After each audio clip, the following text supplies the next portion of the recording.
coming back against that team down 3-1 to tie it. It's got to be one of the positives out of this game. Yeah, hey, we played a good hockey game.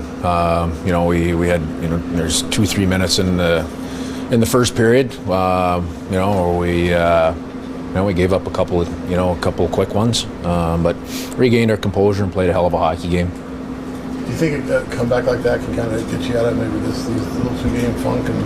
I don't feel like we're in a funk. I don't. I thought we played a tired hockey game against Vegas. I don't like it all the way we played. The other night against Carolina and handled things. This is our hockey team tonight. The way we battled, competed, executed. The pace and the tenacity that we played with. Tonight is a good standard to go off of and continue to build from. Was there much said during the timeout? It seemed like the guys did settle down quite a bit after that. No, not a whole lot said. I mean, just at that point in time, there's 47 or 48 minutes left in the hockey game. We just stubbed our toe and gave up a couple quick ones. Just right the ship and go play the next shift. Right. That's all. Take a breath, go play the next shift, and let's grind and work our way back into the game. And that's exactly what we did. We got through that period.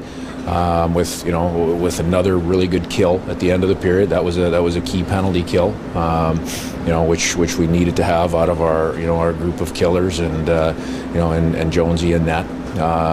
And then we were able to work our way back into it and had we played good hockey in the all the way through the second and third period. We played hard, but more than that, we were working and executing. Dave, you talked about how you wanted leadership to come from within this group. Did you see any of that tonight as they battled back to get the tie game? Yeah, well, that's the players. That's the players righting the ship. That's them. It's not about what's said on the bench or what's said in the dressing room by the players. It's their actions on the ice, the way they go out and play, and our leadership group they're the ones that set the standard. It's don't get me wrong, we're not happy. It's disappointing to not come away with 2 points tonight, but in no way will I let our group be disappointed with their effort tonight, or the way they played as a group. That's like I said, that's a kind of a baseline standard for us that we should be pushing from and building off of.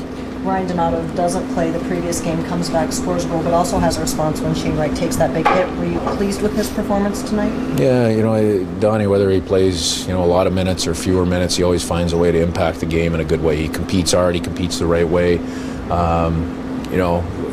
You see him going in on a breakaway, you feel pretty good about that opportunity. And, he didn't score in the initial rush, but he's too stubborn, just to float by the net. He stops on it and he finds a way to jam it in the back of the net. So that was a big play for our team. And, the other stuff, I think that's expected out of anybody and everybody in this dressing room.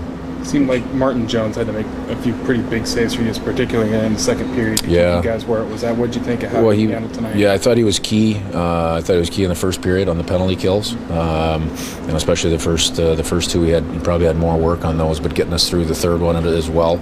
And in the second period, he had two big saves. One that was a bit of was a desperation save, and he got across and he got a piece of it, right? He got in front of it. So those two saves, I felt like that period he matched the guy at the other end, and gave us a chance to continue digging out and getting it back to even. Yeah, Shane just told us about taking it day by day. Did you kind of have a feeling or you know what? Yeah, you know what? Ryder obviously, I think getting his first point is awesome. I think that's a great step. Deserved to score his first goal tonight. That line did everything right on that shift. Now I got to get him on the ice for a couple more minutes a night and just continue letting him grow. I liked his game tonight. I liked their lines game, and I liked the confidence that they showed on in the few shifts that they had in the third period. I really liked their confidence level, and he's the centerman. He's the leader of that line. Shea takes that big hit early in the game, and his next shift, you set him out there with Burakovsky and Bjorkstrand. They have a good shift, get a couple good chances. Is that the kind of thing you want to do to boost his confidence? Yeah, we didn't have many opportunities to get him into those situations tonight, but there's through some of the rotations there's going to be opportunities to get him out there with different people, and that was the one opportunity. And we just wanted to get him right back out on the ice and just let him go play. He's a good player. He's growing. He's heading in the right direction. Getting the point is a nice step. and you can, you just slowly see the confidence building. So we'll just continue working. We know where we want to get to, and we're just, everybody will continue working. And the key factor there is Shane's doing the work. Hey Dave, you mentioned what you liked the penalty kill tonight. Anything in particular that stood out to you? Yeah, right from what we did at our line, we were able to hold the line more, disrupt a lot of the entries and get clears off of that, and then in zone. We needed a couple of good saves, and that's a huge part of the PK.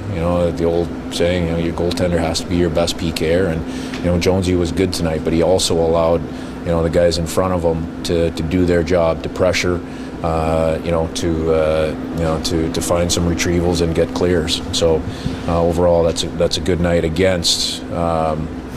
That's for sure, it's a top 5 power play, if not one of the top 2-3 in the league, with the 2 different groups that they can send at you. All right, thanks, Zach. Thanks, Dave.